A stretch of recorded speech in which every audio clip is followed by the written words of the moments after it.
first ever. That's probably interesting. Hello. Hiyo. It's the middle of the night. It's so late. Yeah. Late stream today. I'm wearing pants though. I noticed that too. And actually, I'm wearing a shirt with a collar. What? I like that shirt. The bird shirt. Yeah. Beddies. I ate 2 blueberries today, which I'm probably sorry, not true. I ate a bunch of blueberries today, but from the garden. Yes. Oh, okay. I was like, what? How extreme was this diet? 2. You're You're allowed 2. From the garden? Yeah, I made a video of it. No. Yeah, of course.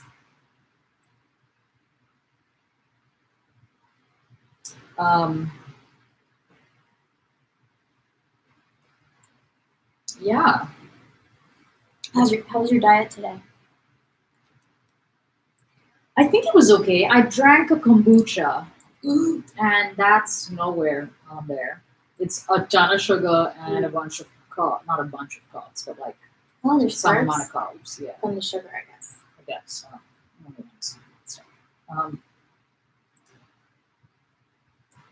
And I didn't know where to put that or how to account for it.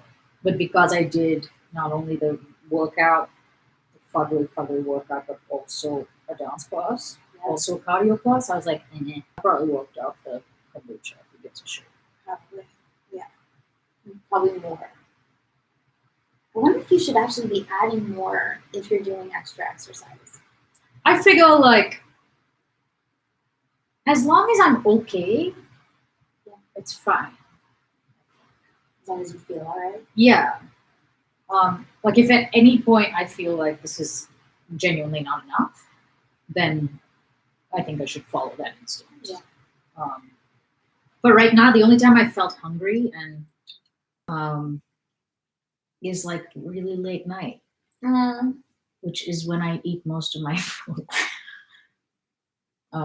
No bowls of cereal.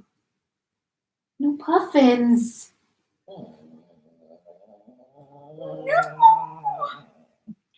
I could probably have like 4 puffins instead of bloobs. 4 puffins. In your oatmeal? Just hide them in there. I just want to take a puffin box to the face. But as I was like kind of hungry and at 1 o'clock in the morning, lying in bed, when I would have been like, you know what, this is futile, I'm getting cereal. At that moment, instead, I was like, you know what? I'm gonna do this. Yeah. I'm gonna do this.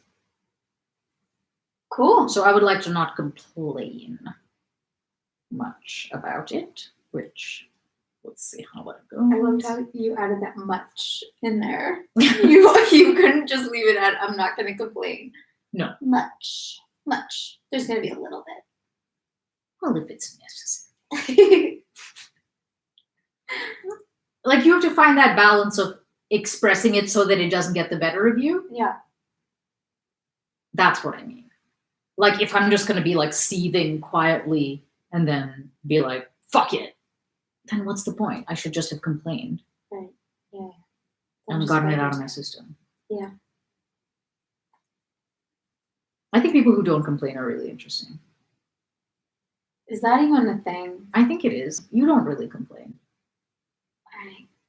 I complain a little. Like, it's like a secret fart. People are like, what's that smell? You're like, I have no idea. So we complained. Yeah. Yeah, you don't complain a lot. Yeah, I think it's just because I grew up in a house like, maybe every house is full of that. Just for me, my nervous system was like, no, everything isn't perfect. This is terrible. Wait, you grew up in a house where there was a lot of complaining, and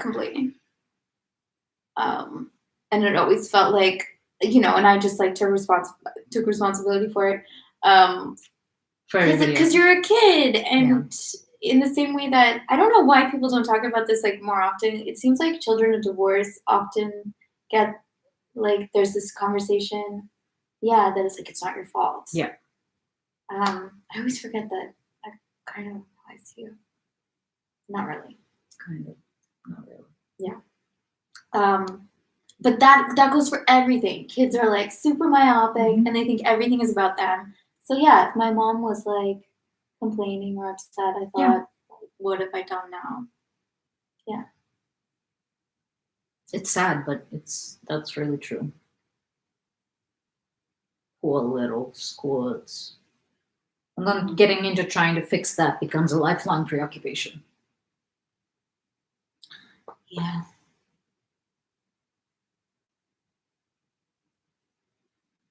Maybe it's okay though. Not complaining. Maybe it's an okay way to live. Not complaining is great. It's supposed to make you happier, I think. I literally cannot imagine living like that.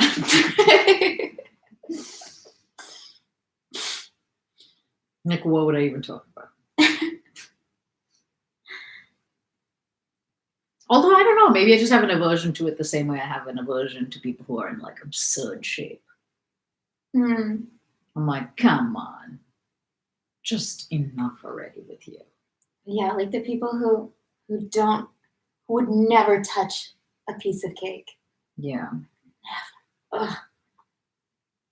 And if they ever did, they would do like 2,000 squats right away.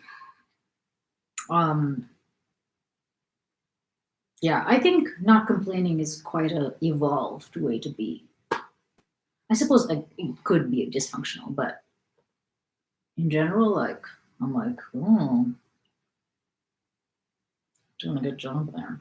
Yeah, it's definitely a lot of that. I remember my friend Anna at one point being like, I'm not complaining anymore. I think she was going to try it for 30 days. But this is also making me think, like, but her husband knew about it, and basically, like, every time she complained, she had to, like, start over. I don't know how It's long that would near take. impossible. And then you also get, I think I tried this too afterwards, and I just, like, gave up. Because, I remember you saying that you tried it. yeah, okay. The thing is, you're like, what counts is as a a complaint? complaint? Yeah. Yeah. What is a complaint? Can you be like, I'm cold? No. No, you can't. So you can't state any fact that Any might be negative negative. state of being, or Yeah. Which yeah, again, like at some point, that to me that's a bit creepy. right. That's a bit creepy. It's a little like Get Out. It's a little Yeah, creepy. no. I'm like, why is everyone? It's a little Pleasantville. I never saw that movie, but it was a big deal. It was a big deal. People really like that movie. Yeah, it like, or was it the Stepford Wives? I don't know. I think both of those maybe are from the same era, and both of them have Nicole Kidman in it. No, is she? In it? No, I don't think so. Listen, She's in the Stepford Wives. I'm pretty sure. I don't think I ever saw that. That's another thing that like people refer to. It became kind of a cultural touchstone. Stepford Wives. Yeah, you've never heard anyone say it or like refer to them. I'm getting it mixed up with that television show, Desperate Housewives. Okay, that's not the Which same. is different. Yeah, that's real different. It's a little different. All right. They're both wives. Yeah, right. Wives. What's the Stepford Wives? The Stepford Wives, it's kind of like a Pleasantville thing where they're like really creepy, perfect, and everybody wants to be it, but they like fall in line in this way, and there's something like nefarious happening. Of course, there always is. That's like my friend Johnny. What about him? Like everything's great. He's just like shiny. He's a Ken doll. Yeah, I mean, I think I definitely admire the not complaining thing. There are things about it I admire. So positive. But then at some point I start to feel like it's inauthentic. Because how can everything be good? Yeah, like you're kind of just I don't know, just human beings are like we're like Yeah, constantly they are. uncomfortable. So you're not owning up to something. I feel like there's a lot of like motivational authors who would be rolling in their graves listening to this conversation. Like this guy I follow on Instagram, Trevor Moad. I don't know. He's Russell Wilson. Russell Wilson? Why am I forgetting everyone's name right now? I think Russell Wilson, who plays for the Seattle Seahawks, I want to say. He's this like guy's motivational coach or like psychological trainer or some shit like that. I want a psychological trainer. I know. And apparently he's great. And he just came out with a book not a couple of months ago, which I actually pre-ordered. Huh. He spoke at Summit. I didn't see it, but I really like the title of his book, and I try to use it as much as possible. What is it? It takes what it takes. Oh, yeah. I like that title.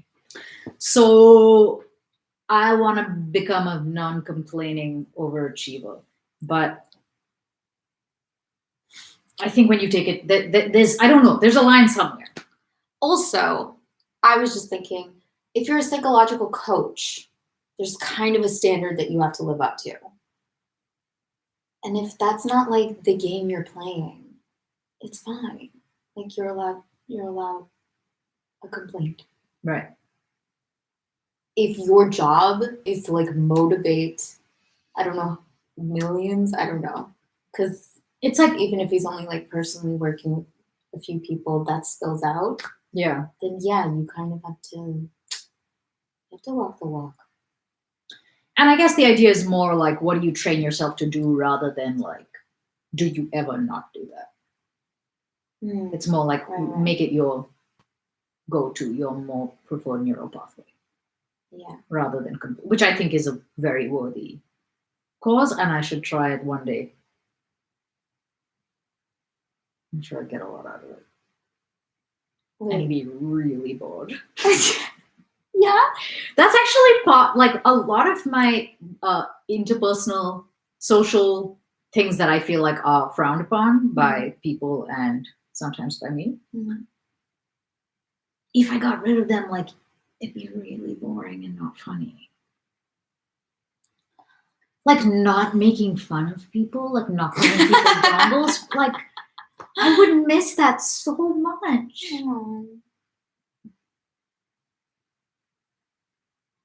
Yeah. You know, there's those people who are like, small people talk about people, medium people talk about thoughts. I don't know what the fuck it is. Yeah. Wait, what is it? And then like superior people talk about discuss ideas, as if you have to choose between those things. Don't gossip. Yeah, don't gossip. I really like gossiping. What am I supposed to do? What's a gossip to do? It's interesting though too that like you like making fun of people, but it's not meant with malice. Like you're not actually depending on the person.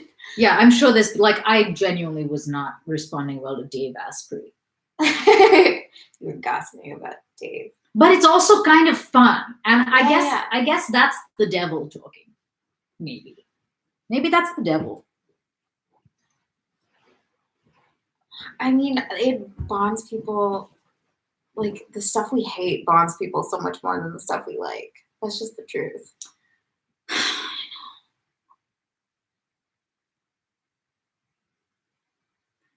One of my exes used to be like, wait, Nithya, shh. I think someone's making mistakes. And it was the funniest fucking thing to me. It made me feel so seen. Even though that's blatantly like, he's making fun directly. Yeah. But yeah, I loved it.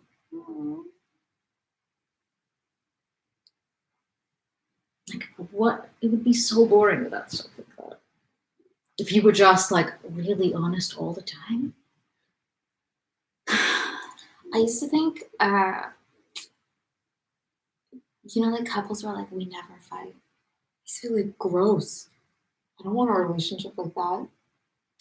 Like a fight felt like a crucial part of a relationship. Like, yes, this is the real stuff. Like, let's say all the terrible things. I don't know. It just felt like, ooh. Let's say all the terrible And things. yeah. And I also like, I guess used to kind of like fantasize about, I don't know, fights, like sibling fights or friend fights. It was like, oh, that's what real friends do. They fight.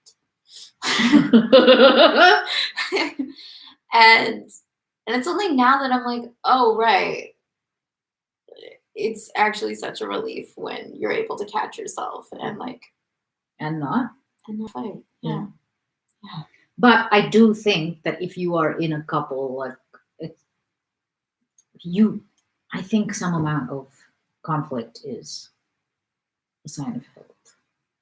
Mm. Because you're two different people. As opposed to like Tony Robbins and his wife.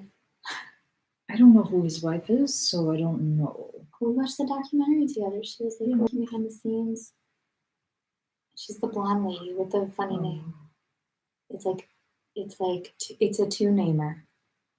Why can I not remember her that well? I mean, all of this is sounding familiar, but like Clarabelle or something. What? That's how. Okay. It's something weird like that. No, now I want to know.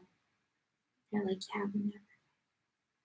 Like, we're over something in 15 seconds. So I have a huge judgment about one thing, and that is not about many things, but in this arena, like people like Tony Robbins and their spouse, like if their spouse basically spends their whole lives promoting their spouse, I find that to be weird. Oh yeah, I think you've mentioned that before. Like there's something creepy to me about it. Like, so that lady's life is her whole life is gonna be Tony Robbins's agenda? Yeah, it is. That's it. That's all she lives for. That was true of a certain spiritual leader who shall remain nameless. His whole, like, his kids and wife were just like bumping out the. Anyway, so a lot of people do. I mean, I guess Wim's son and daughter and stuff are into it too, but it just doesn't feel as weird with them for some reason. Do they run his? The daughter definitely does something. He's got so many kids. Oh, that's right, because she obviously runs his social media at the very least, right? I think so. Yeah. He's got so many kids. He's got a lot of kids. Right. And then I follow one of his sons randomly. I'm not sure why.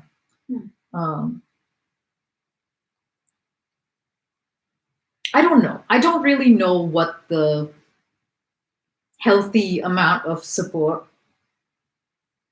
is to give your family members or significant other.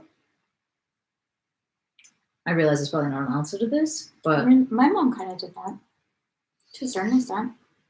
I find it really hard to imagine. It's very common, I think. Like to this level?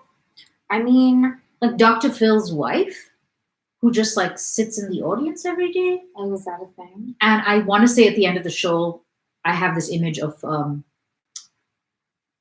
like scurrying down the steps and them like holding hands and walking off the set together.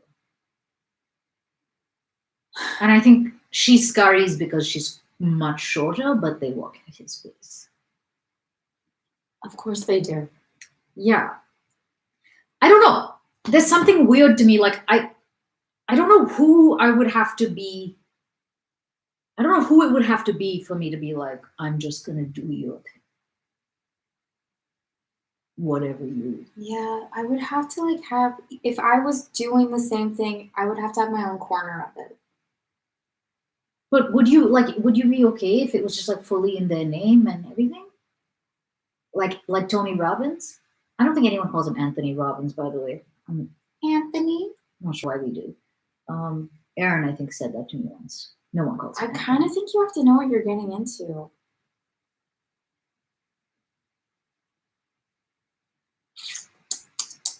Like, okay, so obviously she doesn't have to do it. Yeah. Like she can be married to the guy and like have nothing to do with his business. Sure. I'm just thinking if that was like,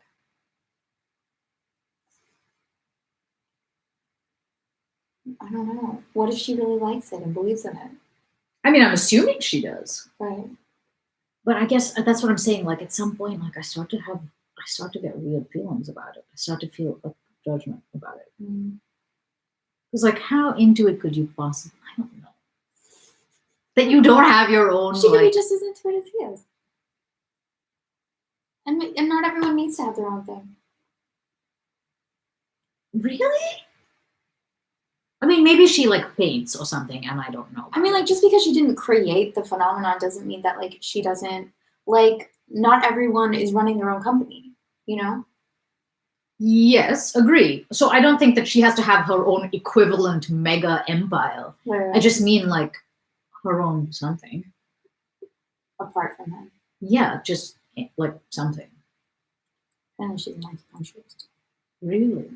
And wait, I think I used to know what this was. A phlebotomist? Oh, what is that? We looked this up not long ago driving down the street. I think I was like, what is phlebotomy? I can never for the life of me ever remember. That's right, because on Figueroa there was a sign. Yeah, when we went to Green Earth Collective. I think it's when that happened. Yeah. Oh no, that was the day that we were driving her. Remember the day that we were trying to buy almond milk? Yeah. We did not find. That's why I'm hoarding it now. Very wisely. Although, what's it all for? Because now I'm on my fantastic diet that I have nothing bad to say about. Yeah. I'm kind of jealous of your diet. What? It's very extreme. You do love extreme diets. I love it. I love a challenge. Like, it's very important. I don't know. It seems... And it's got like the... kind of feels like a superhero diet. What I mean by that is it kind of feels like the diet that you have to go on because you've just booked a Marvel movie. Yeah. Those are the magic words. You just booked a Marvel movie. No, but honestly, like those actors are all, that's what they have to eat. Imagine like if that was rice, my greens and protein. Yeah. Imagine if that was my like affirmation every morning. I'd look in the mirror and be like, you just booked a Marvel movie. Yeah.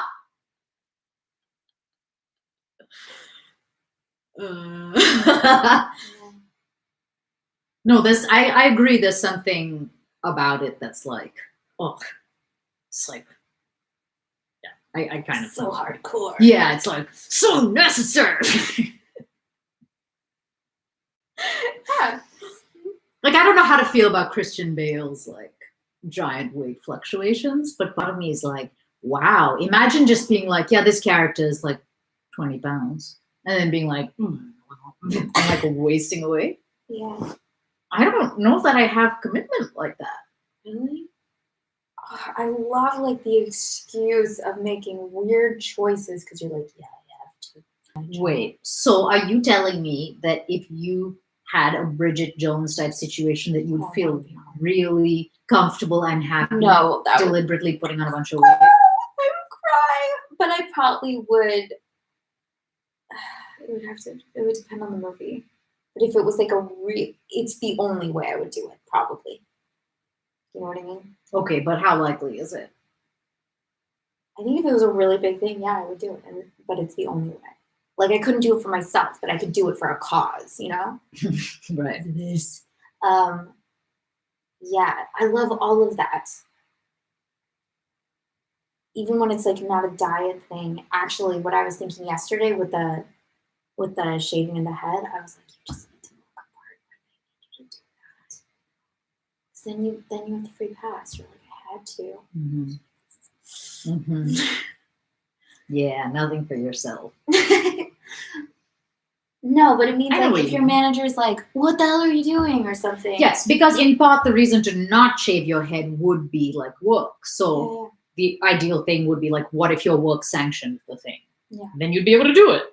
So that makes sense. Yeah, it's kind of like traveling for You're like, yeah, I know. I had to go to Thailand. Yeah.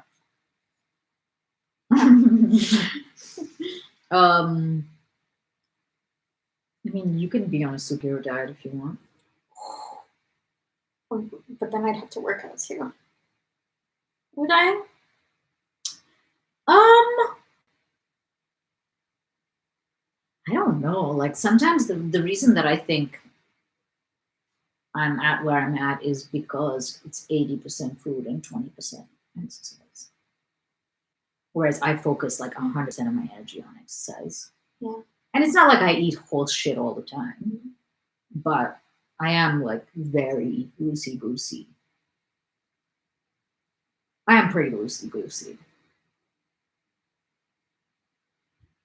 Also, like I'm not young.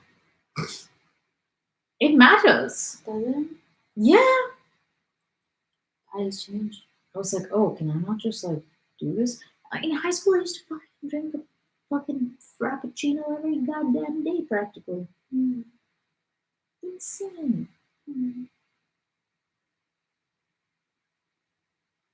Yeah. Stuff changes, but that being said, I don't think that that's like an excuse. Like, I don't like it when people make it their sole thing. Their metabolism slowing down as they get older. Oh. It's a real thing, but And they're like, yeah, age. yeah. And then they just sit on the couch. Right. What are they doing?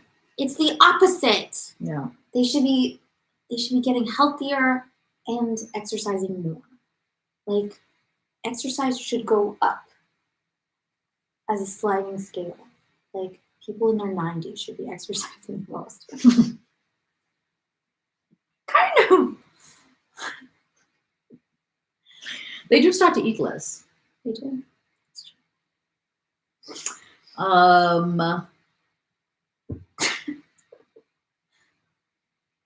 Can't believe you're jealous of the Fugly diet. I mean, the amazing diet. Yeah. I'm not complaining about. I mean, I'm sure if I was doing it, I'd be like, but yeah, of course I'm jealous. I'm like, you have to deprive yourself of something. I really don't like it. Like I have the opposite relationship to deprivation. I'm like, why don't you love you? Oh. Like, yeah. Yeah. Because I have like an emotional thing with food. I mean, who doesn't? But the relationship is like, if I love me, then I get to have it. So this feels like really not cool to be doing. And I have to keep being like, no, that's not what's happening. That's what's up. It's because you love you that you're doing it. Right. You know what I'm really waiting to relate to is the lady, my sensei. She was like, your body's not a trash can.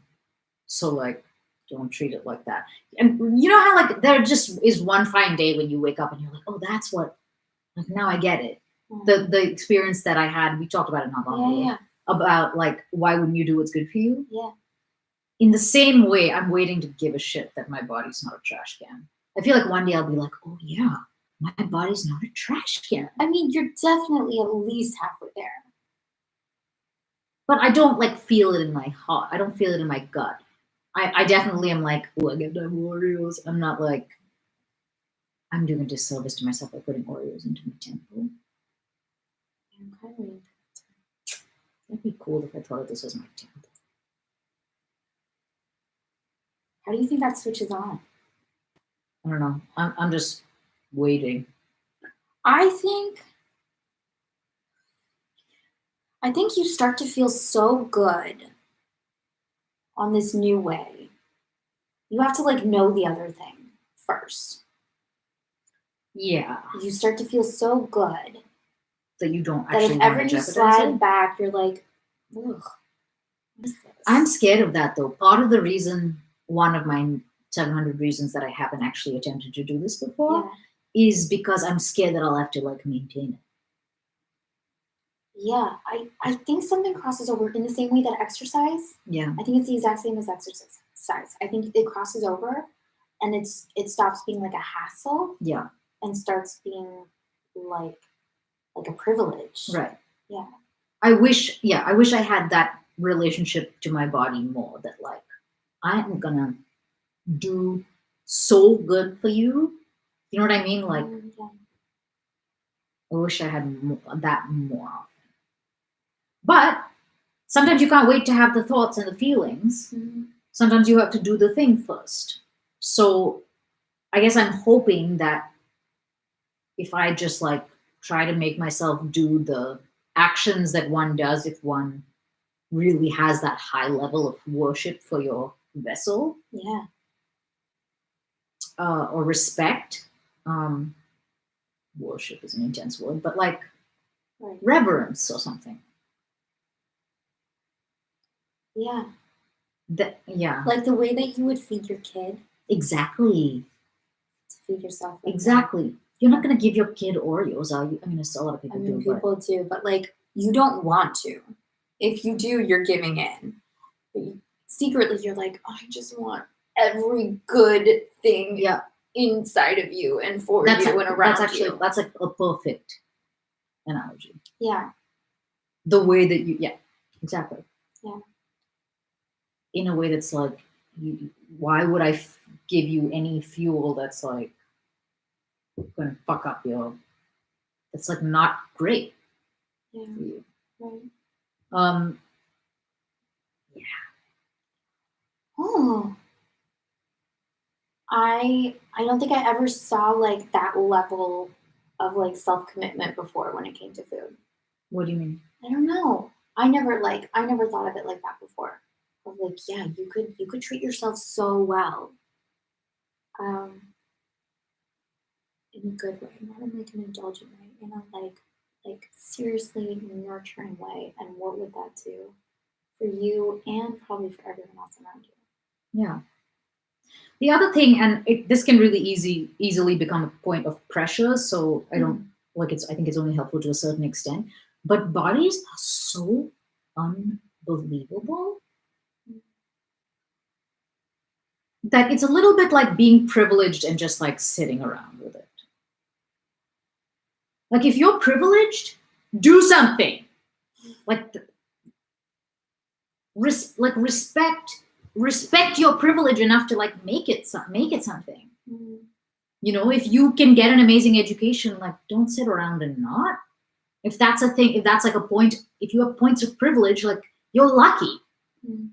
So in the same way, I feel like we have bodies that are the most incredible. This is crazy what happens here. It's crazy. Yeah. I'm like, I feel like part of acknowledging how hard everything is working, like your liver gets no fucking love. You know what I mean? Like everyone's just doing their business so hard. And like why would you throw spanners into the gears? Yeah. It does It's just so hard rude. without any credit. You wouldn't even know it existed if you hadn't taken a biology class. Yeah. And it would still continue doing that thing. Yeah. You know, some yoga teachers, like, they're like, pull your knees into your chest and give your knees kisses. I totally do it very seriously when they say to do it. Because, yeah, like, there's a lot of like criticism or neglect, or we're just like a lot of us are not that good with our bodies. It's not very respectful. Okay, so today I'm quitting. This sentence sounds weird, but I'm quitting biting. I don't like two verbs next to each other, so I'm quitting biting my lips. Oh wow! Yeah, and I was looking this up today, and then I'm gonna do nails. And I was looking up like different ways to quit, and there was like self-hypnosis, but one of the suggestions was literally like talking to your lips. Like, wait, can I remember it? It was like, hi lips, Oh my god! thanks so much for all that you do, and I'm sorry that I haven't been treating you well. Like, I understand that you are not food. And I should. This is the most LA thing I think I've ever heard. And also talk to your teeth. Go, hi, teeth. So we're going to only be using you for food now, not your own skin. Like, Oh. you know? Yeah. I'm really talking to them and appreciating them for all that they do. That's so precious. So precious. Wow. I'm gonna do it. I think you should. Hey, lips. Hey, guys. Source unknown. Apparently, all of these behaviors are forms of self-mutilation. Right. Are like minor degrees of cutting that like a lot of people do. Yeah. Everyone that I. Any kind of like scab picking. Yes. Yeah. It doesn't feel like that's what's happening, but. Yeah. My brother has this one nail. It's like he just digs into that.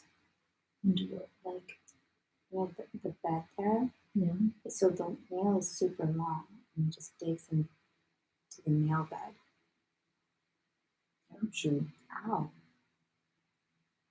And then you see someone doing that, and they're like, you just want to take their hand and be like, yeah. And you can't. Yeah. Yeah. Maybe, so that must also include like hair pulling, hair eating is a thing. That's the most insane thing. Like, I would rather hang out with the feral cats than eat hair. I used to do it. He used to pull his eyebrow hair sometimes. Really? Yeah. It seems like an inappropriate thing to share with the internet. Is it? I don't know. Is it? Like, I mean, you don't go bald. Right. Yeah, all little things. My sister does the lip thing. My mom like attacks her like feet. She does some like weird thing with her feet. Yeah, and my sister's now started doing it after spending 20 years telling my mom to stop. Oops. Yeah. Yeah. So, don't mutilate.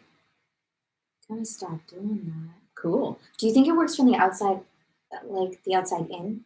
I think things work both ways. Yeah, because I was wondering about that. And like I've always favored inside out and thought that's like the real way, but that's bullshit. And sometimes you can't wait for inside out.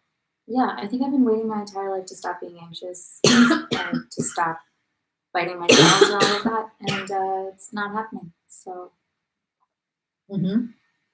just quit it. Just stop. Yeah. Remember how you dropped into the book yesterday?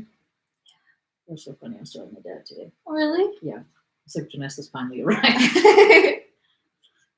Yeah.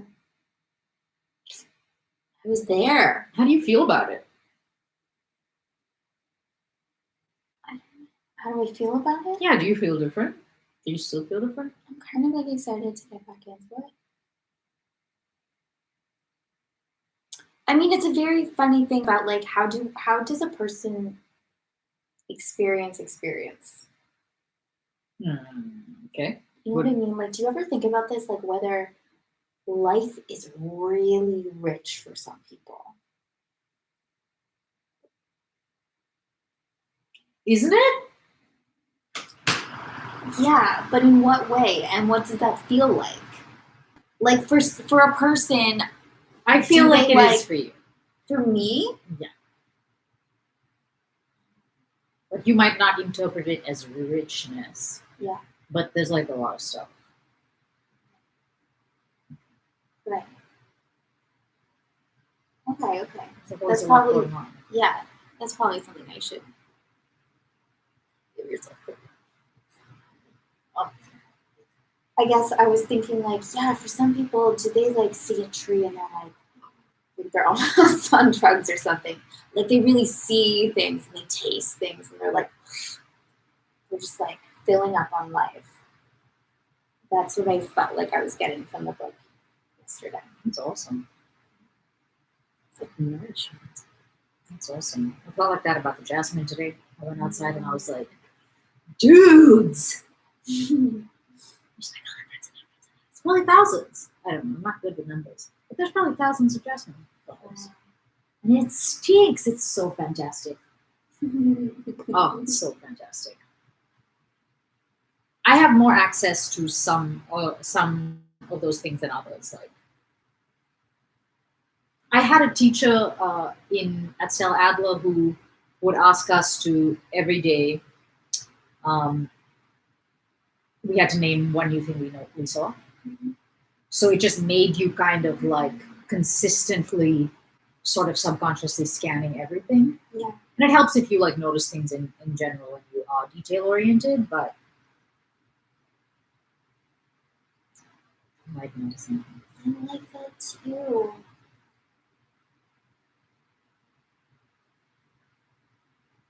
For a while, I was going on walks Mhm. and just taking pictures of flowers and things. It was so nice. That's nice. Because like just having the intention of having to take a photo.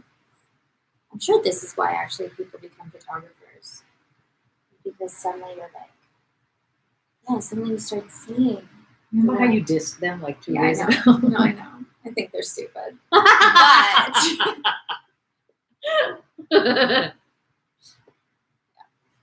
I think they're stupid. yeah, there's this one day that I just took pictures of bark. Yeah, I have a lot of that shit on my phone. Yeah. I saw Poppies, the poppy fields. which is an obvious one, but still nice. I didn't think they would be orange. Did you? What do you mean? When you first went? Look at all the That's flowers! lovely. Oh.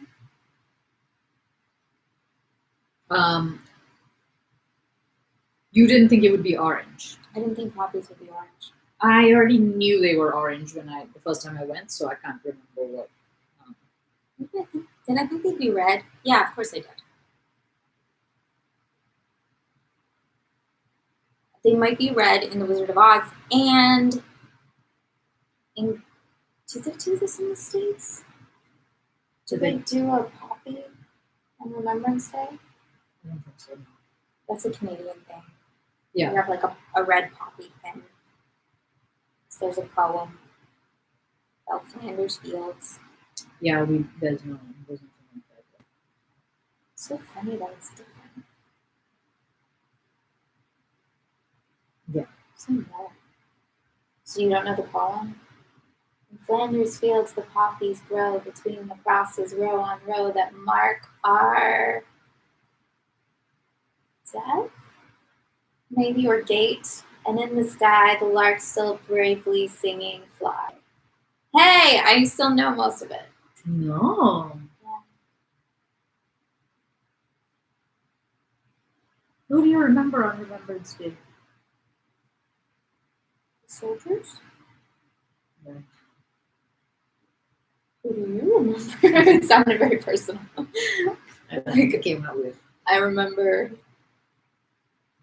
Joseph. it sounds like a soldier name. Yeah, it does. Like a soldier of yore. Yeah, Joseph. Such a good boy. A good family. We have here a day for living soldiers Yes. and a day for. Do you guys have two? I think we celebrate both in one day. That was like, yeah, that I think. it kind of blew my mind when I realized that. Yeah. I was like, oh wow. That's like 2 holidays. That's true. 2 is more than 1. I mean, there's the military here is far larger and more represented. Huge. Mm.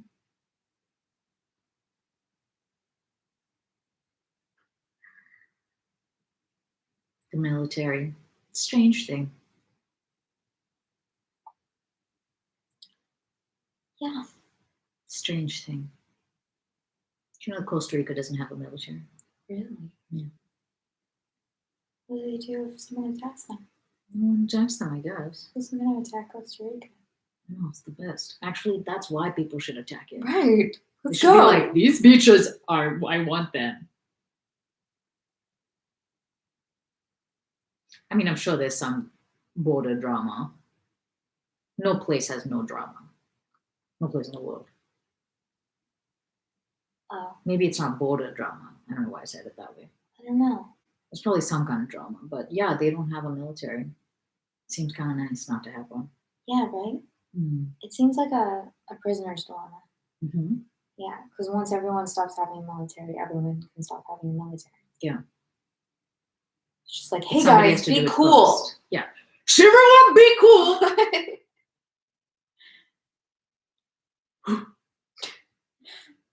Yeah. That's my weapon. yeah, I got it. This is my military in this analogy.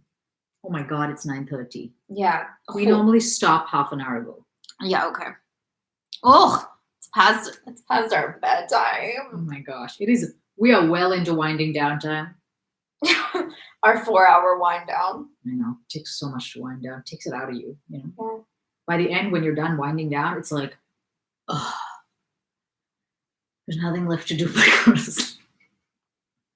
The reason the winding down works is because it's so exhausting. What do you do to wind down? I don't know. I'm just making this up. I journal for 20 minutes. Oh, And then I brush my hair 100 times on one side, 100 times on the other, and then I massage my cuticles, Ooh. and then Yeah. and then I floss. Yeah. Mostly I just play games on my phone and floss. At the same time? No. Skills. No. Not at the same time. I Mm. wish. Mm. Oh, I do my whole face thing. Oh, yeah. Of course. I got a weird like face tool. Oh, It arrived. Yeah, I don't really get it. We'll see. okay. I used it in the shower today and I was like, God, tell me what's happening really. Is it zapping you? No, it's more like no. It's not No, not so it's high not. budget. Yeah. It's just got like a bunch of little. It's like it's silicone version of a brush. So it's got a lot of like little Oh. bristles or whatever, but they're all made of like like rubber. Yeah. Tiny ones. Yeah. Okay. It's a cleansing aid, I guess. It's like a. Wait, did you used to use that? I have a Clarisonic. Clarisonic. Is it like a Mia? Is that what it's called? Mia's are Clarisonics. Oh, they are. At least Clarisonic has a thing called Mia. I think I know what you're talking about because I think I've seen them advertised. Mm. Like it's not a brush, or it is. It's not a brush. Is it like one compact kind of Yes. thing? Yeah. And then you're supposed to turn it around and like use the flat side, which I was like, this is going to be weird. It's just like pressing a vibrator on your face. It's just, and I guess the point is for it to like Yo. massage, like, Did it feel nice at least? it's a bit hard. Hmm. Like when I was doing it, I was like, I guess this is nice, but it's like a vibrating like this, Yeah. a vibrating military. This is hard. Yeah. I mean, I guess so is the jade. Yeah. I never know how much you're supposed to massage your face. Are you supposed to be gentle with that shit? You're supposed to get in there. I think you should get Your tool was fun. Yeah. It took so long to arrive that I don't know if I can even think about returning it, even if I don't like it. But it wasn't super expensive. I've never used one of those. Which? Like the electronic Clarisonic, whatever. I like the Clarisonic. Mm-hmm. The only reason I went for this is because you don't ever have to replace anything. And with Clarisonic, you have to get brush heads, and they're not inexpensive. So I was like, oh, well, if there's a version that doesn't have that, might be worth it. Yeah. Blah, blah, blah, blah, blah, blah, blah. Yeah. For deep clean. Mm-hmm. I feel pretty great about my face. It's looking pretty great. Right? Yeah. That photo with the jasmine too, I was like, Jesus. Right? Right? Yeah. Yeah. Like she's not wearing anything. I like not even wearing anything. She's luminous. This is a video, but like, I was like, wow, my face is so clear. Yeah. Yeah, I'm wondering if it's the essence. Galactamates. I like Pitera.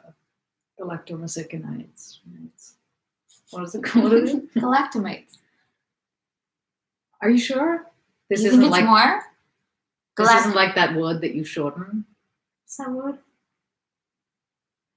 There's some word that you shorten from like anabolic to like abolic. Oh yeah, what is it? I can't remember.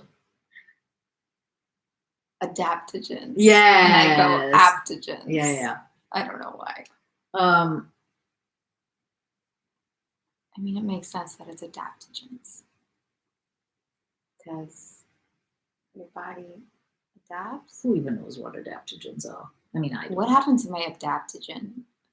It's so effortful to say all of that. Yeah. Whatever happened to that obsession? Everybody's or yours?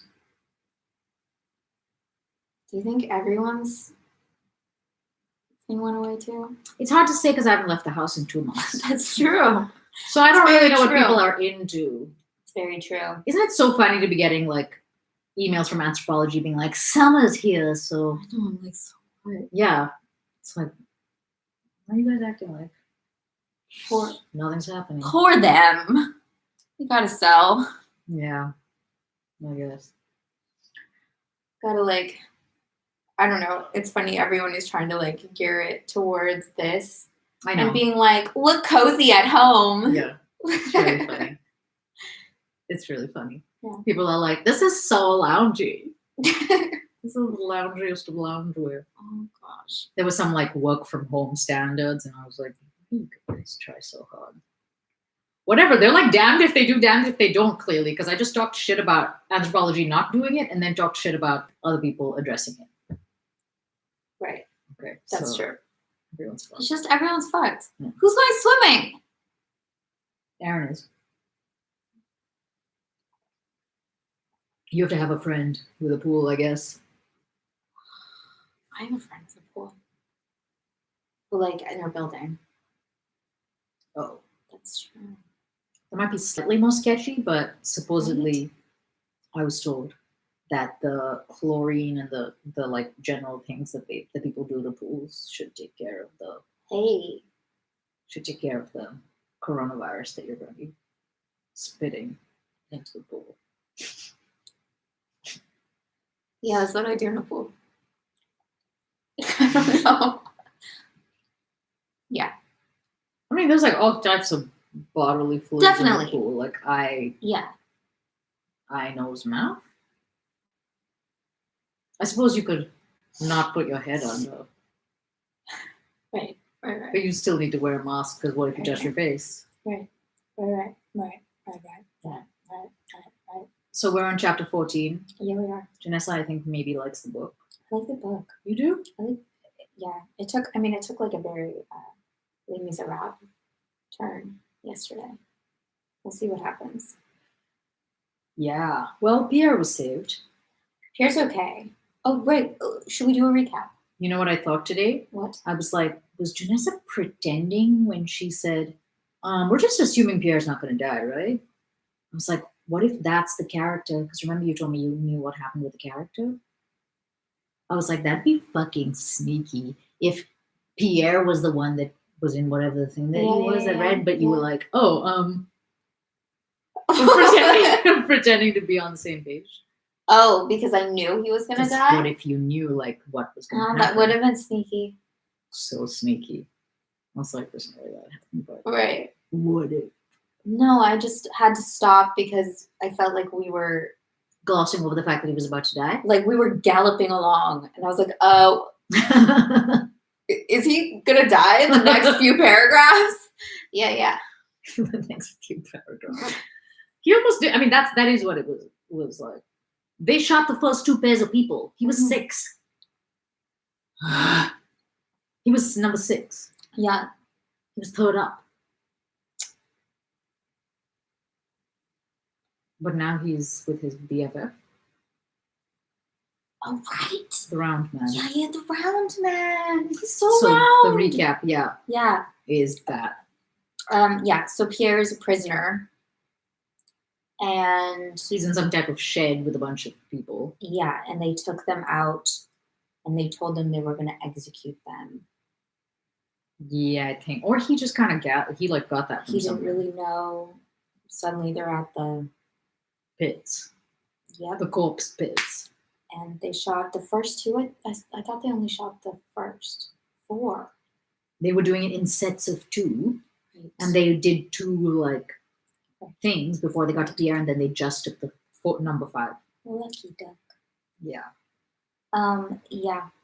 it was very vivid. So, but he's okay, and he was very upset afterwards. But Yeah. then he made a friend. And part of the whole thing was that the French were equally almost equally upset by the Yeah, which killing was of the just as prisoners. disturbing.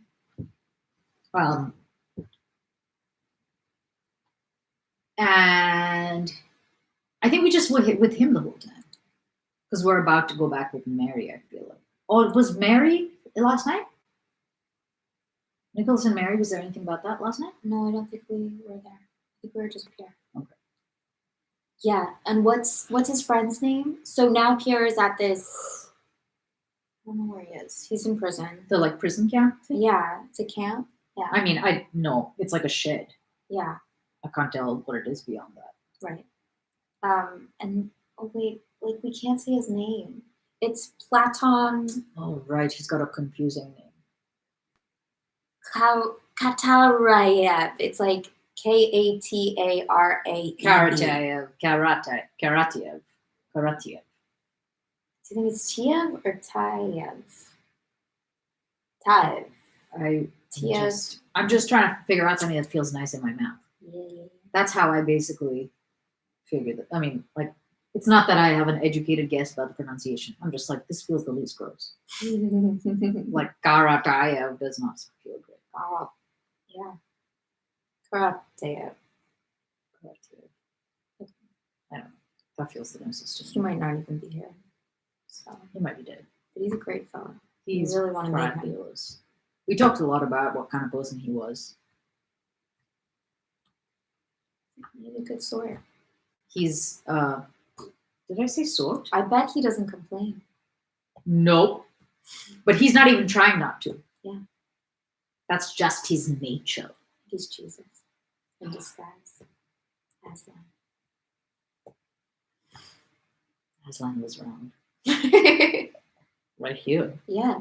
I'm here. Get round Eyes. things. There you go. Round. See? Round. It's everywhere. 666. Okay. So we're at chapter 14 of book 12. Yeah. Ready? Mm-hmm. When Princess Mary heard from Nicholas that her brother was with the Rostovs at Yaroslavl, she at once prepared to go there, in spite of her aunt's efforts to dissuade her, and not merely to go herself, but to take her nephew with her. Wow. Whether it were difficult or easy, possible or impossible, she did not ask and did not want to know. It was her duty, not only to herself to be near her brother, who was perhaps dying, but to do everything possible to take his son to him. And so she prepared to set off. That she had not heard from Prince Andrew himself, Princess Mary attributed to his being too weak to write, or to his considering the long journey too hard and too dangerous for her and his son, who he clearly didn't forget, who he definitely hasn't forgotten about. Definitely not. In a few days, Princess Mary was ready to start. Her equipage were the huge family coach in which she had traveled to Voronezh, a semi-open trap, and a baggage cart. With her traveled Mademoiselle Bourienne, little Nicholas and his tutor, her old nurse, three maids, Tikin, and a young footman and courier her aunt had sent to accompany her. The usual route through Moscow could not be thought of, and the roundabout way Princess Mary was obliged to take through Lipetsk, Ryazan, Vladimir, and Shuya was very long, and as post horses were not everywhere obtainable, very difficult. And near Ryazan, where the French were said to have shown themselves, was even dangerous. During this difficult journey, Mademoiselle Bourienne, de Salles, and Princess Mary's servants were astonished at her energy and firmness of spirit. She went to bed later and rose earlier than any of them, and no difficulties daunted her. Thanks to her activity and energy, which infected her fellow travelers, they approached Yaroslavl by the end of the second week. The last days of her stay in Voronezh had been the happiest of her life. Her love for Rostov no longer tormented or agitated her. It filled her whole soul, had become an integral part of herself, and she no longer struggled against it. Yeah. Latterly, she had become convinced that she loved and was beloved. Aw. Though she had though she never said this definitely to herself in words. She had become convinced of it at her last interview with Nicholas when he had come to tell her that her brother was with the Rostovs. Not by a single word had Nicholas alluded to the fact that Prince Andrew's relations with Natasha might, if he recovered, be renewed, but Princess Mary saw by his face that he knew and thought of this. But in spite of that, his relation to her, considerate, delicate, and loving, not only remained unchanged, but it sometimes seemed to Princess Mary that he was even glad that the family connection between them allowed him to express his friendship more freely. She knew that she loved for the first and only time in her life and felt that she was beloved and was happy in regard to it. But this happiness on one side of her spiritual nature did not prevent her feeling grief for her brother with full force. On the contrary, that spiritual tranquility on the one side made it the more possible for her to give full play to her feeling for her brother. That feeling was so strong at the moment of leaving Voronezh that those who saw her off, as they looked at her careworn, despairing face, felt sure she would fall ill on the journey. But the very difficulties and preoccupations of the journey, which she took so actively in hand, saved her for a while from her grief and gave her strength.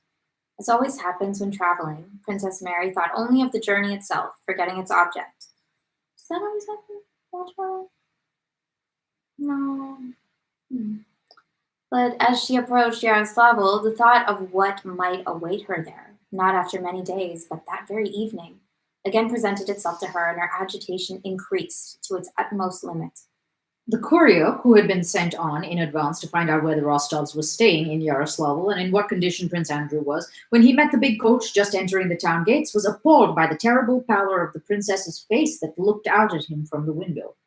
I found out everything, Your Excellency. The Rostovs are staying at the merchant Bronikov's house, in the square not far from here, right above the Volga, said the courier.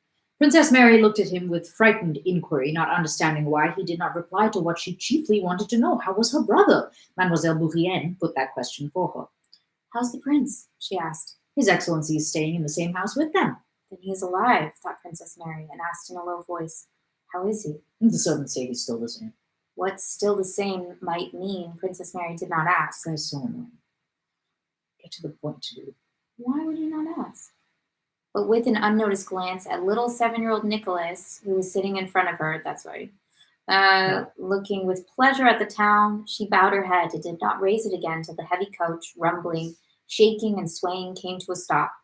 The carriage steps clattered as they were let down. The carriage door was opened. On the left, there was water, a great river, and on the right, a porch.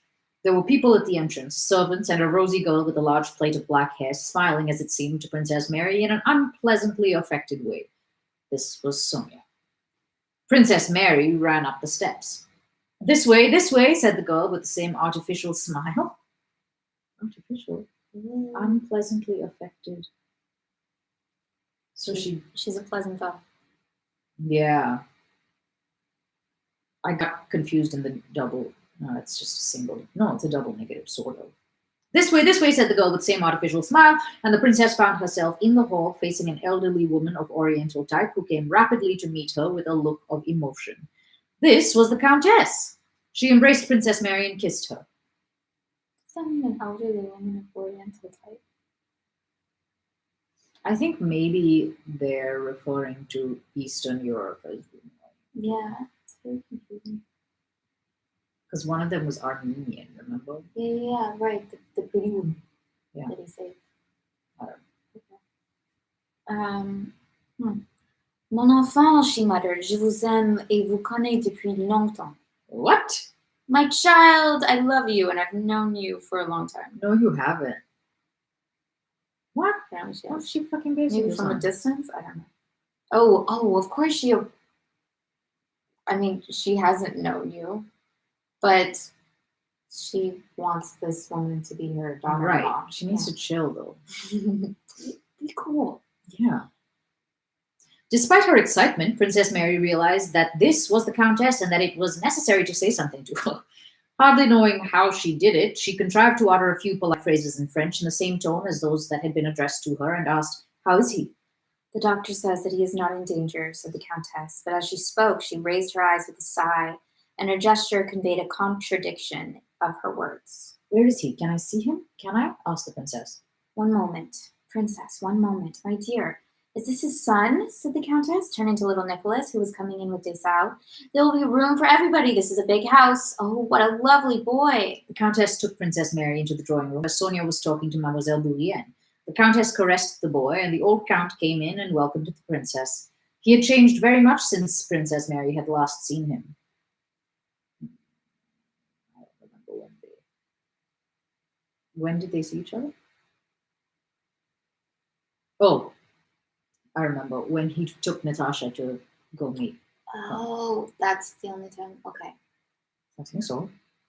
Then he had been a brisk, cheerful, self-assured old man. Now he seemed a pitiful, bewildered person. While talking to Princess Mary, he continually looked round as if asking everyone whether he was doing the right thing. After the destruction of Moscow and of his property, thrown out of his accustomed groove, he seemed to have lost the sense of his own significance and to feel that there was no longer a place for him in life. Jeez.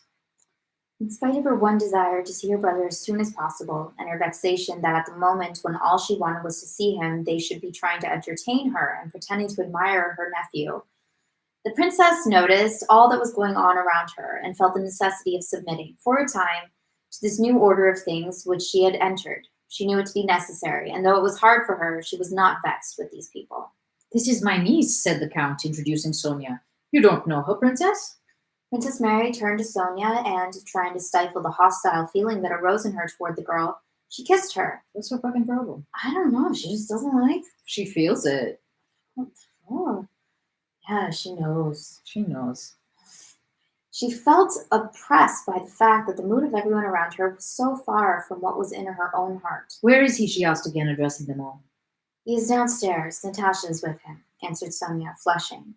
We have sent to ask. I think you must be tired, Princess. Tears of vexation showed themselves in Princess Mary's eyes. She turned away and was about to ask the Countess again how to go to him, when light, impetuous, and seemingly buoyant steps were heard at the door. Jesus. The princess looked round and saw Natasha coming in, almost running, that Natasha whom she had liked so little at their meeting in Moscow long since. But hardly had the princess looked in Natasha's face before she realized that here was a real comrade in her grief. And consequently, a friend. She ran to meet her, embraced her, and began to cry on her shoulder. As soon as Natasha, sitting at the head of Prince Andrew's bed, heard of Princess Mary's arrival, she softly left his room and hastened to her with those swift steps that had sounded buoyant to Princess Mary. There was only one expression. Yeah, we gathered that those were her steps. Of course they sounded buoyant. It's Natasha. Mm-hmm. There was only one expression on her agitated face when she ran into the drawing room, that of love, boundless love for him, for her, and for all that was near to the man she loved, and of pity, suffering for others, and passionate desire to give herself entirely to helping them. It was plain that at that moment there was in Natasha's heart no thought of herself or of her own relations with Prince Andrew. Princess Mary, with her acute sensibility, understood all this at the first glance at Natasha's face and wept on her shoulder with sorrowful pleasure. Come to him, Mary, said Natasha, leading her into the other room. Princess Mary raised her head, dried her eyes, and turned to Natasha. She felt that from her she would be able to understand and learn everything. How? She began her question, but stopped short. She felt that it was impossible to ask or to answer in words. Natasha's face and eyes would have to tell her all more clearly and profoundly. Natasha was gazing at her, but seemed afraid and in doubt whether she would, whether to say all she knew or not. She seemed to feel that before those luminous eyes which penetrated into the very depths of her heart, it was impossible not to tell the whole truth which she saw. And suddenly Natasha's lips twitched. Ugly wrinkles gathered round her mouth and covered her face with her hands. Covering her face with her hands, she burst into sobs. So she's an ugly crier. Princess Mary understood. But she's like, it's okay. I'm an ugly crier. She still hoped and asked in words she herself did not trust. But how is his wound? What is his general condition? You will see, was all Natasha could say. They sat a little while downstairs near his room till they had left off crying and were able to go to him with calm faces. Jesus. How is his whole illness gone? Is it long since he grew worse? When did this happen? Princess Mary inquired. Natasha told her that at first there had been danger from his feverish condition and the pain he suffered, but at Troitsa that had passed, and the doctor had only been afraid of gangrene. That danger, sorry, that's in the Bible. Keep reading. Yeah. That danger had also passed. When they reached Yaroslavl, the wound had begun to fester. Natasha knew all about such things as festering. What? You know. Yeah, of course she does. Really? And the doctor had said that the festering might take a normal course. Then fever set in, but the doctor had said the fever was not very serious. But 2 days ago, this suddenly happened, said Natasha, struggling with her sobs. I don't know why, but you will see what he is like. Is he weaker, thinner? Asked the princess. No, it's not that, but worse. Jesus. We'll see. Oh, Mary, he is too good. He cannot live because... ... What an awkward cliffhanger. He cannot live? He cannot live because... Does that mean he's going to die? What's happening? I don't know. Natasha, speak plain! Why is everyone fucking beating around the bushes? Seriously. Don't beat around the bush. Bushes. I loved that. Oh, it made me so happy. Chapter 15. When Natasha opened Prince Andrew's door with familiar movement and let Princess Mary pass... It's not her first door. Right, what is the familiar movement? She's like, oh, got it. This is the handle. And, yeah, okay. Sorry. And I think it's like the way she's like, yeah. I know the way to his heart. I don't know.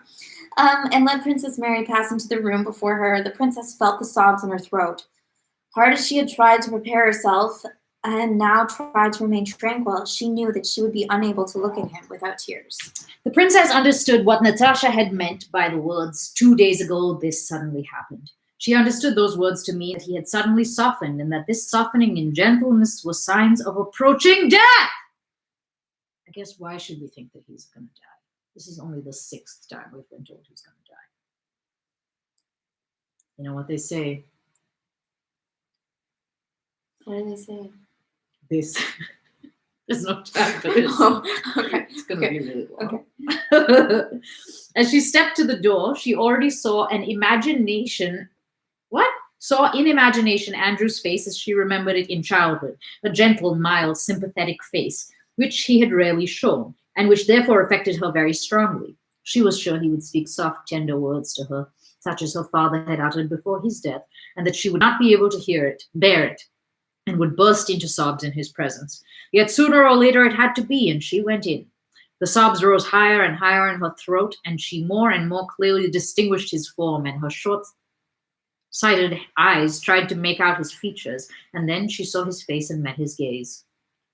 He was lying in his squirrel fur dressing gown on a divan, surrounded by pillows. He was thin and pale. In one thin, translucently white hand, he held a handkerchief, while with the other he stroked the delicate mustache he had grown, moving his fingers slowly. His eyes gazed at them as they entered. On seeing his face and meeting his eyes, Princess Mary's pace suddenly slackened. She felt her tears dry up and her sobs ceased. She suddenly felt guilty and grew timid on catching the expression of his face and eyes. But in what am I to blame? She asked herself. And his cold, stern look replied, because you're alive and thinking of the living, while I. In the deep gaze that seemed to look not outwards but inwards, there was an almost hostile expression as he slowly regarded his sister and Natasha. He kissed his sister, holding her hand in his, as was their wont. How are you, Mary? How did you manage to get here? Said he in a voice as calm and aloof as his look. Had he screamed in agony, that scream would not have struck such horror into Princess Mary's heart as the tone of his voice. And have you brought little Nicholas? Wow, he asked in the same slow, quiet manner and with an obvious effort to remember his son. Just to remember. But remember what, Yeah. His son. How are you now? Said Princess Mary, herself surprised at what she was saying. That, my dear, you must ask the doctor, he replied, and again, making an evident effort to be affectionate, he said with his lips only, his words clearly did not correspond to his thoughts. Merci, chérie amie, d'être venue. Thank you for coming. Princess Mary pressed his hand. The pressure made him wince, Jesus, just perceptibly. He was silent and she did not know what to say. She now understood what had happened to him 2 days before. In his words, his tone, and especially in that calm, almost antagonistic look, could be felt an estrangement from everything belonging to this world, terrible in one who is alive. Evidently, only with an effort did he understand anything living. But it was obvious that he failed to understand, not because he lacked the power to do so, but because he understood something else, something the living did not and could not understand, and which wholly occupied his mind. There, you see how strangely fate has brought us together, said he, breaking the silence and pointing to Natasha. She looks after me all the time. Princess Mary heard him and did not understand how he could say such a thing. He, the sensitive, tender Prince Andrew, how could he say that before her whom he loved and who loved him? Had he expected to live, he could not have said those words in that offensively cold tone. If he had not known that he was dying, how could he have failed to pity her, and how could he speak like that in her presence? The only explanation was that he was indifferent because something else much more important had been revealed to him. That was confusing. Yeah, did he mean, is that like, wait, that he was being cruel to Natasha or to Mary? Natasha. Okay. But Mary took it very personally. Seriously, I thought at first she was like, how can you say that? I'm the one who takes care of you. Yeah. Oh, yeah. Okay. The conversation was cold. We get it. And disconnected and continually broke off. Mary came by way of Ryazan, said Natasha. Prince Andrew did not notice that she called his sister Mary, and only after calling her so in his presence did Natasha notice it herself. Really? He asked. They told her that all Moscow has been burned down and that. Natasha stopped. It was impossible to talk. It was plain that he was making an effort to listen but could not do so. Yes, they say it's burned, he said. It's a great pity. And it seems like he's hearing them. I think he's fine. Fine. It's probably that he's gonna live, and that's why he's like this. I don't know. I don't either. I don't know why that would make him cold.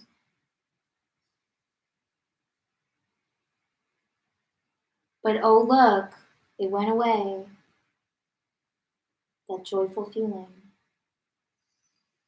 I don't know. We're not in his mind right now. That's true. We're with them, right? Yeah. Yes, they say it's burned. He said it's a great pity, and he gazed straight before him, absently stroking his mustache with his fingers. And so you have met Count Nicholas, Mary, Prince Andrew suddenly said, evidently wishing to speak pleasantly to them. He wrote here that he took a great liking to you. He went on simply and calmly, evidently unable to understand all the complex significance his words had for living people.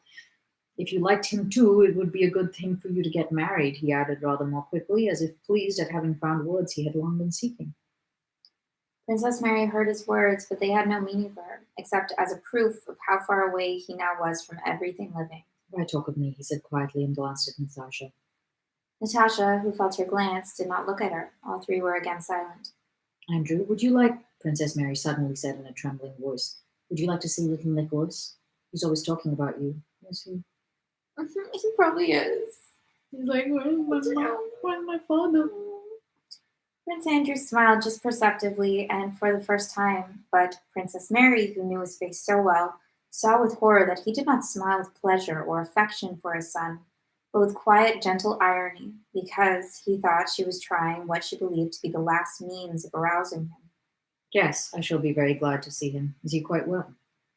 When little Nicholas was brought into Prince Andrew's room, he looked at his father with frightened eyes, but did not cry because no one else was crying.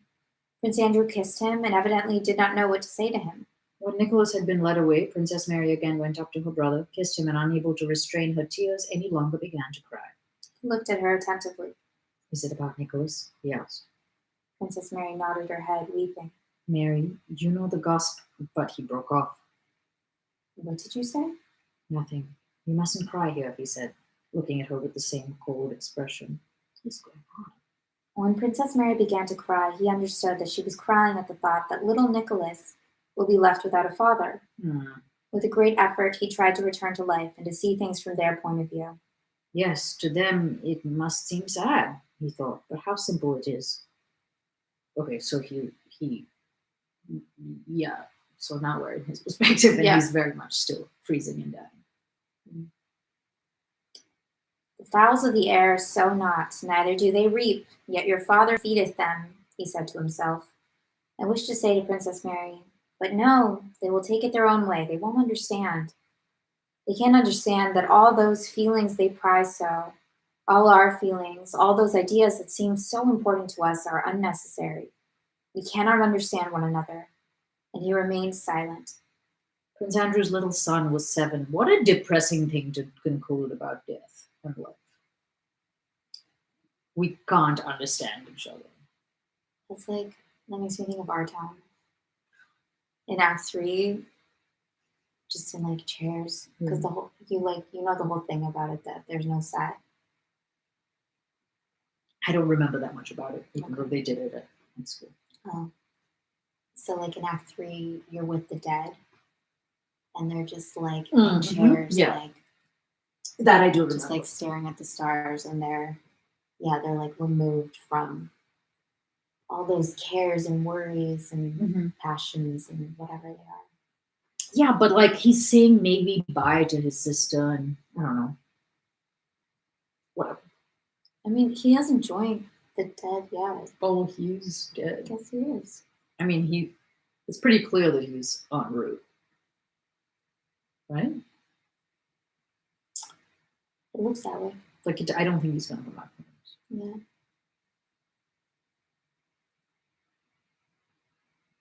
Maybe then it'll be time for me. Just kidding. It won't. It'll never be time. I don't think it will be.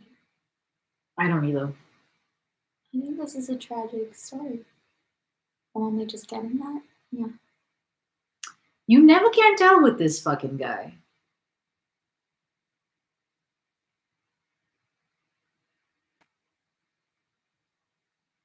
Because he's also very funny.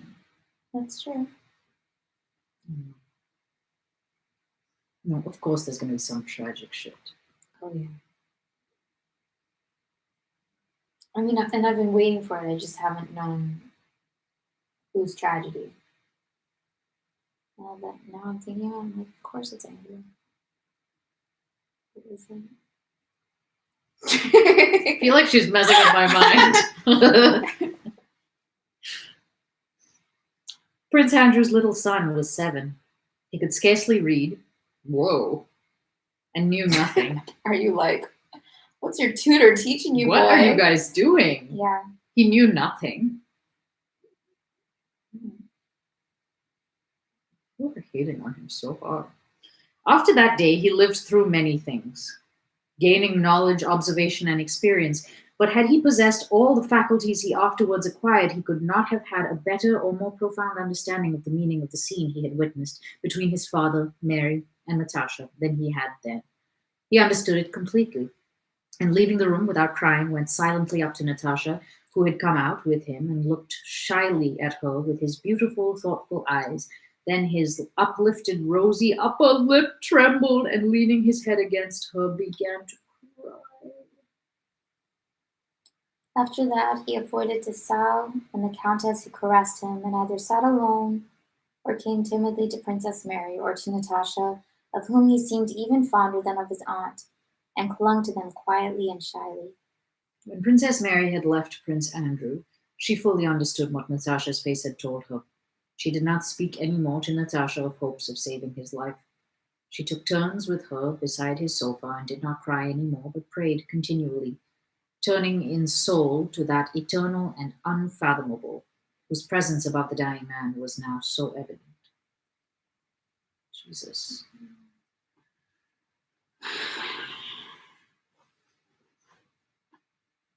This is upsetting. Yeah.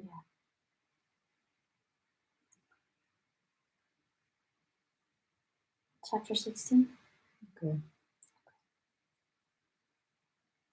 Not only did Prince Andrew know he would die, but he felt that he was dying and was already half dead.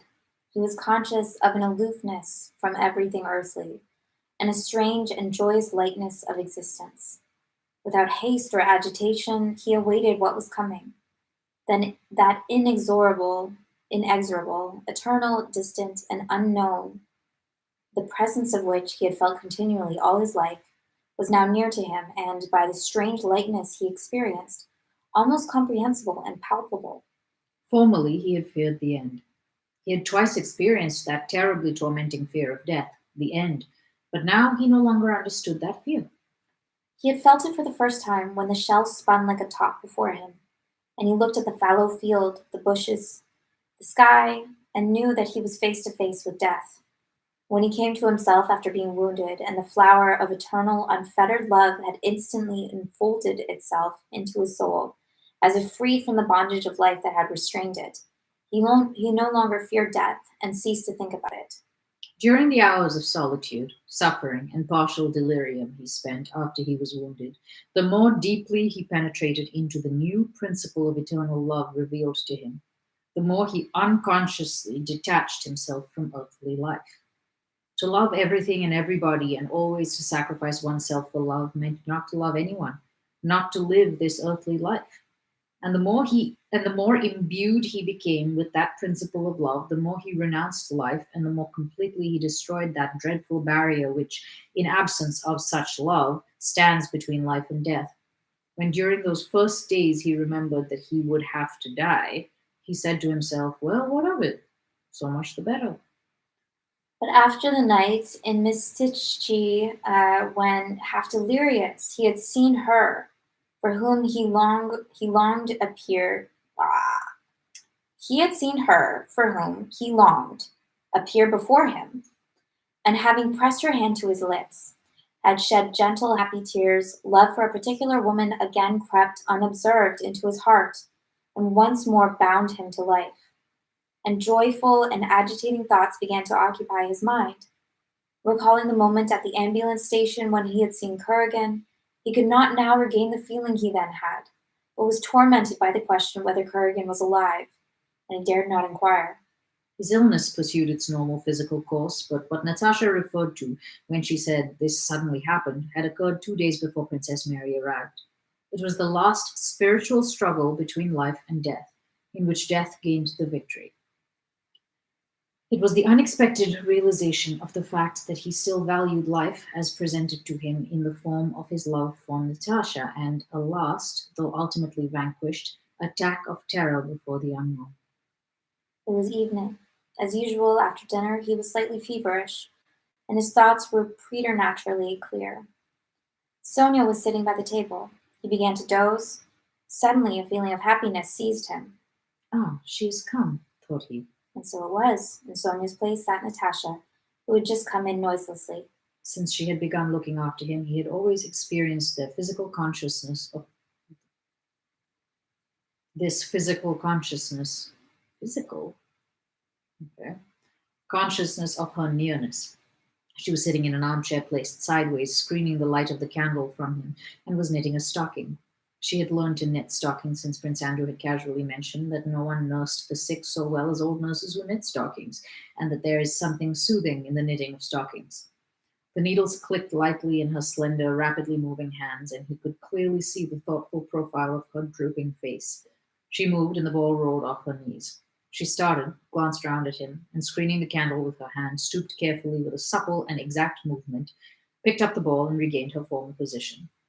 He looked at her without moving and saw that she wanted to draw a deep breath after stooping, but refrained from doing so and breathed cautiously.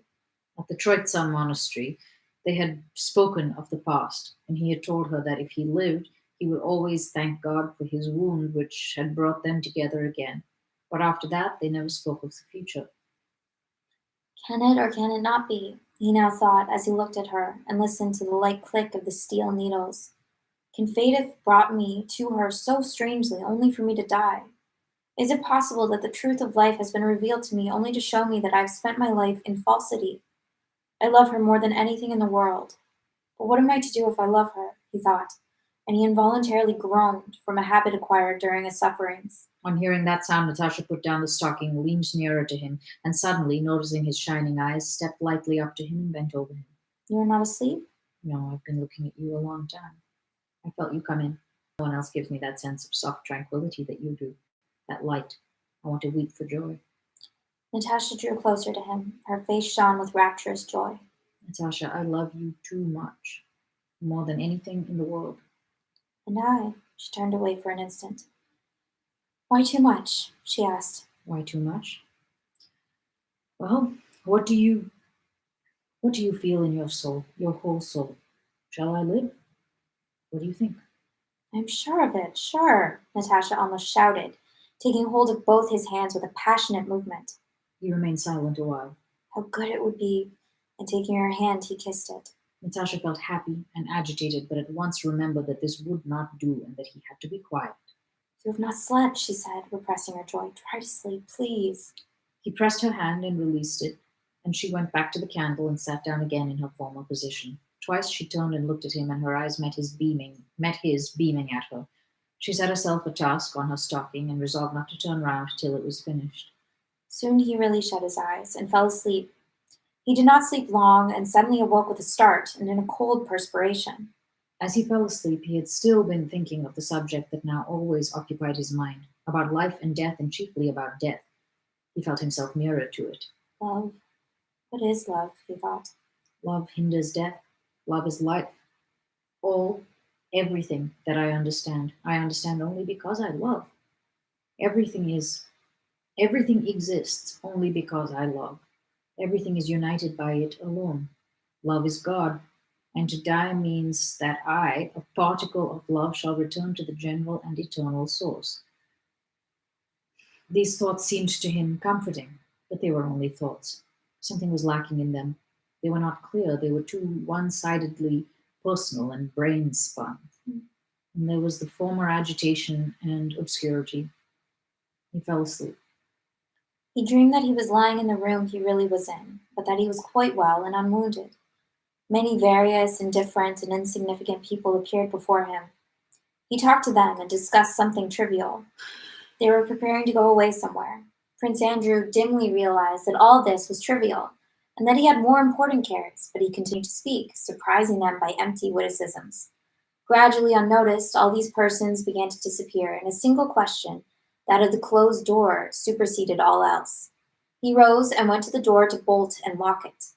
Everything depended on whether he was or was not in time to lock it. He went and tried to hurry, but his legs refused to move, and he knew he would not be in time to lock the door, though he painfully strained all his powers. He was seized by an agonizing fear, and that fear was the fear of death. It stood behind the door, but just when he was clumsily creeping toward the door, that dreadful something on the other side was already pressing against it and forcing its way in. Something not human, death, was breaking in through that door, and had to be kept out. He seized the door, making a final effort to hold it back. To lock it was no longer possible, but his efforts were weak and clumsy, and the door, pushed from behind by that terror, opened and closed again. Once again it pushed from outside. His last superhuman efforts were vain, and both halves of the door noiselessly opened. It entered, and it was death. And Prince Andrew died. But at the instant he died, Prince Andrew remembered that he was asleep, and at the very instant he died, having made an effort, he awoke. Yes, it was death. I died and woke up. Yes, death is an awakening. And all at once it grew light in his soul, and the veil that had till then concealed the unknown was lifted from his spiritual vision. He felt as if powers till then confined within him had been liberated, and that strange lightness did not again leave him. When, waking in a cold perspiration, he moved on the divan, Natasha went up and asked him what was the matter. He did not answer and looked at her strangely, not understanding. That was what had happened to him 2 days before Princess Mary's arrival. From that day, as the doctor expressed it, the wasting fever assumed a malignant character. But that the doctor said, but what the doctor said did not interest Natasha. She saw the terrible moral symptoms which to her were more convincing. From that day, an awakening from life came to Prince Andrew together with his awakening from sleep. And compared to the duration of life, it did not seem to him slower than an awakening from sleep compared to the duration of a dream. There was nothing terrible or violent in this comparatively slow awakening. His last days and hours passed in an ordinary and simple way. Both Princess Mary and Natasha, who did not leave him, felt this.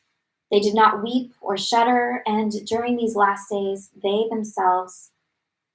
Wait. Okay.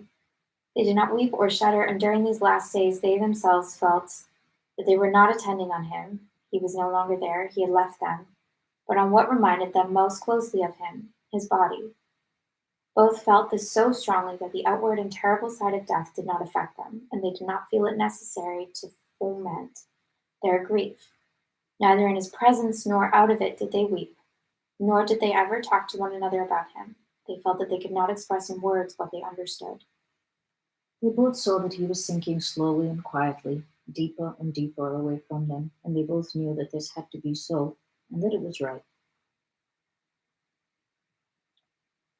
He confessed and received communion. Everyone came to take leave of him. When they brought his son to him, he pressed his lips to the boy's and turned away, not because he felt it hard and sad. Princess Mary and Natasha understood that, but simply because he thought it was all that was required of him. But when they told him to bless the boy, he did what was demanded and looked round as if asking whether there was anything else he should do. When the last convulsions of the body, which the spirit was leaving, occurred, Princess Mary and Natasha were present. Is it over? Said Princess Mary, when his body had for a few minutes lain motionless, growing cold before them. Natasha went up, looked at the dead eyes, and hastened to close them. She closed them, but did not kiss them, but clung to that which reminded her most nearly of him, his body. Where is he gone? Where is he now? When the body, washed and dressed, lay in the coffin on a table, everyone came to take leave of him, and they all wept. Little Nicholas cried because his heart was rent by painful perplexity. The Countess and Sonia cried from pity for Natasha and because he was no more. The old Count cried because he felt that before long he, too, must take the same terrible step. Natasha and Princess Mary also wept now, but not because of their own personal grief. They wept with a reverent and softening emotion, which has taken possession of their souls at the consciousness of the simple and solemn mystery of death that had been accomplished in their presence.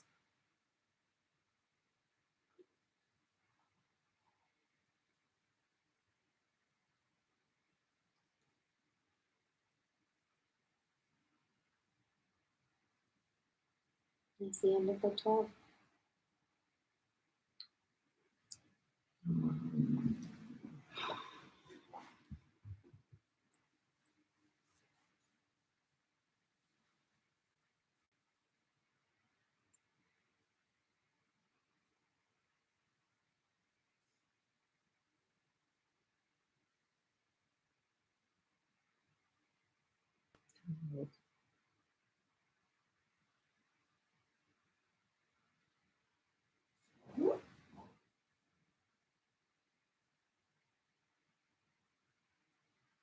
Um, um, I didn't see that coming so quickly. I'm a little bit in shock. So. Yeah. Yeah, like I did. I'm a little bit in shock.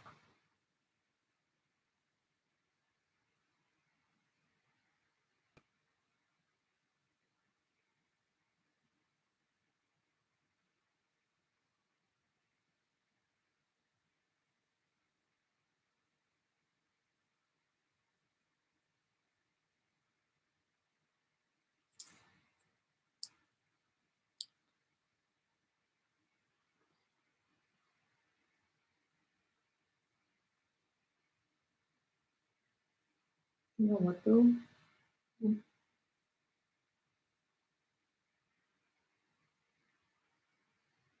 I feel like I bought what he was saying so fully. But part of me is like,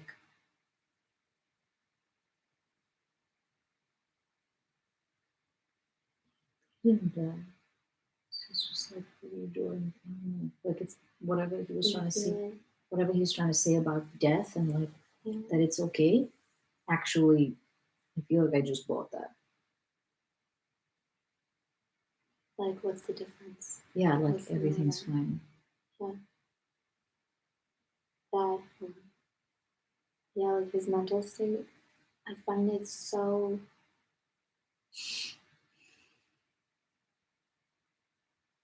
true to what actually happens. You think it's going to be really dramatic and that people are going to be fighting to hold on, and they're not.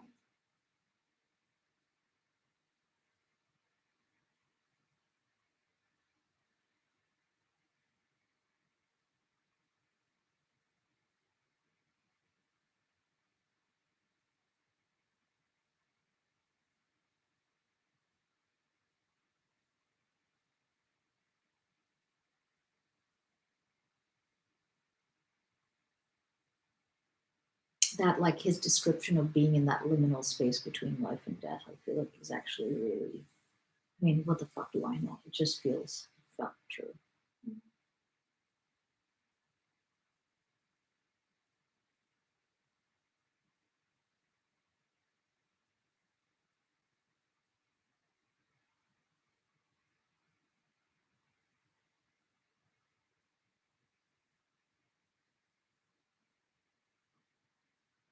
Ram Dass likes to say that death is like taking off a tight shoe.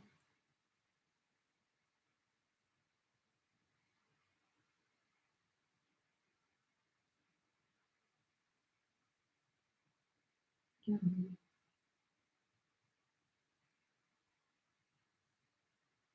I don't think it sucks for the person. I think it sucks for everybody else. That's all.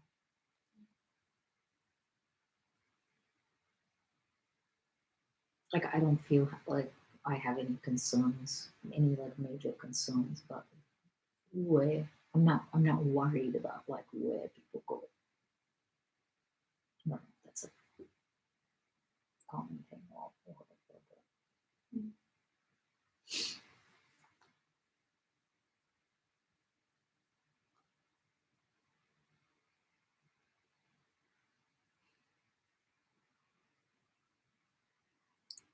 That being said, I fucking hate death.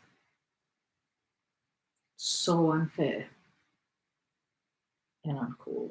We should just live forever. I mean, I really genuinely feel like it goes on. I think it goes on.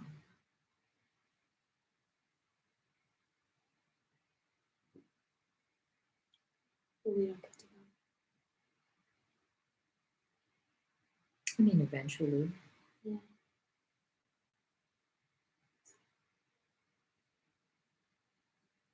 I don't think this is our one chance at life, I guess. I mean, maybe in this way, but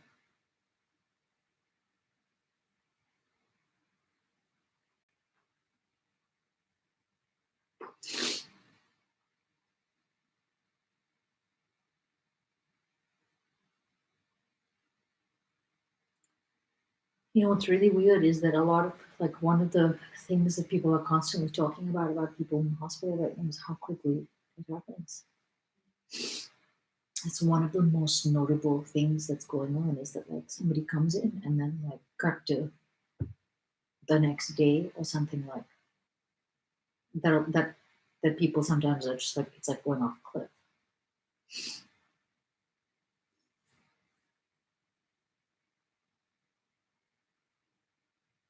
And people are like saying bye on Skype and stuff. Have you seen that? Yeah, right? that's. Oh, I can't even see that.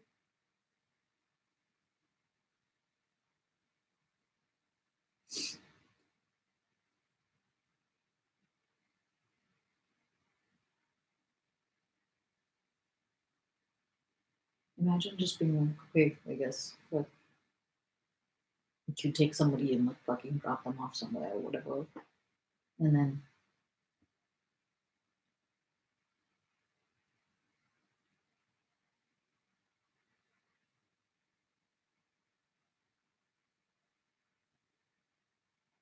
I guess it's weird that this happened in the book so quickly because I think that's actually happening for like, a lot of people.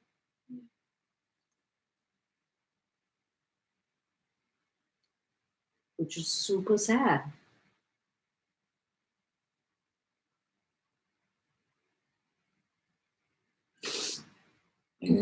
Mm.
There's nothing to say.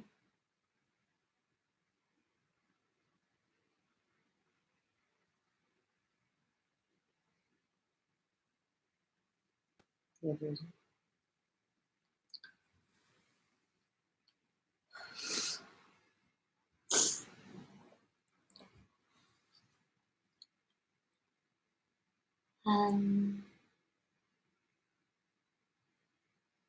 Hope everyone's okay. Help yourself. Take care of your loved ones.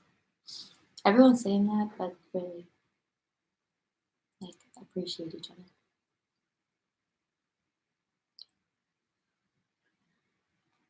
okay. Good night.